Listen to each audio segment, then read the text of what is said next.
దేశంలో ఏ రాష్ట్రం చేయని విధంగా తెలంగాణలో రుణమాఫీ చేశామన్నారు సీఎం రేవంత్ రెడ్డి. రుణమాఫీపై చర్చకు మోదీ కానీ కేసీఆర్ కానీ సిద్ధమా అని సవాల్ చేశారు. మహబూబ్ నగర్ జిల్లా అమిస్తాపూర్లో జరిగిన రైతు పండుగ సదస్సులో పాల్గొన్న రేవంత్ రెడ్డి రైతులే తన బ్రాండ్ అంబాసిడర్లని చెప్పారు. బీఆర్ఎస్ మాటలు నమ్మి కేసులో ఇరుక్కోద్దని యువకులకు హెచ్చరించారు. 29 రాష్ట్రాలలో ఉన్న ముఖ్యమంత్రులను కానీ ప్రధానమంత్రి నరేంద్ర మోడీని కల్వకుంట్ల చంద్రశేఖరరావును సవాలు విసురుతున్నా. ఈ దేశంలో స్వతంత్రం వచ్చినప్పటి నుంచి ఏ రాష్ట్రమైనా 10 నెలల్లో 25 రోజుల్లో 22,22,062 రైతు కుటుంబాలకు 17,869 కోట్ల రూపాయల రుణమాఫీ చేసిన చరిత్ర ఈ దేశంలో ఉన్నదా అని నేను అడుగుతున్నా. మీరు వరి వేసుకున్న వరికి 500 రూపాయల బోనస్ ఇస్తాం.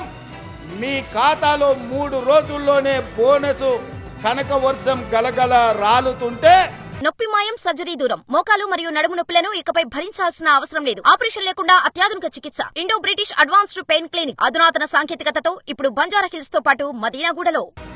బీఆర్ఎస్ వాళ్ళ గుండెల్లో పిడుగులు పడుతున్నట్టుగా ఉన్నది మిత్రులారా. ఇవాళ మీరు అండగా నిలబడితే 10 రూపాయలు ఎక్కువైనా ఇచ్చే శక్తి నా దగ్గర ఉంది. నేను సంతకం పెడితే 10 లక్షలు కాదు, ఎకరాకి 20 లక్షలు ఇచ్చే శక్తి నా దగ్గర ఉంది. తీసుకోండి, 20 లక్షలు తీసుకోండి.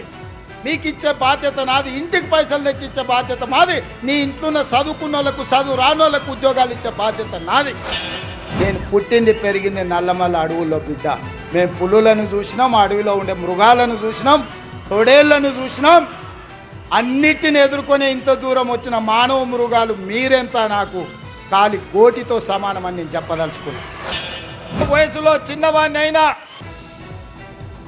మీ అందరి ఆశీర్వాదం ఉండబట్టి పాలమూరు జిల్లాకు అవకాశాలు ఇవ్వాలని ఇవాళ తెలంగాణ రాష్ట్రానికి పెద్ద బాధ్యత అయిన ముఖ్యమంత్రి కూర్చే పాలమూరు బిడ్డలకు ఇచ్చిండ్రు.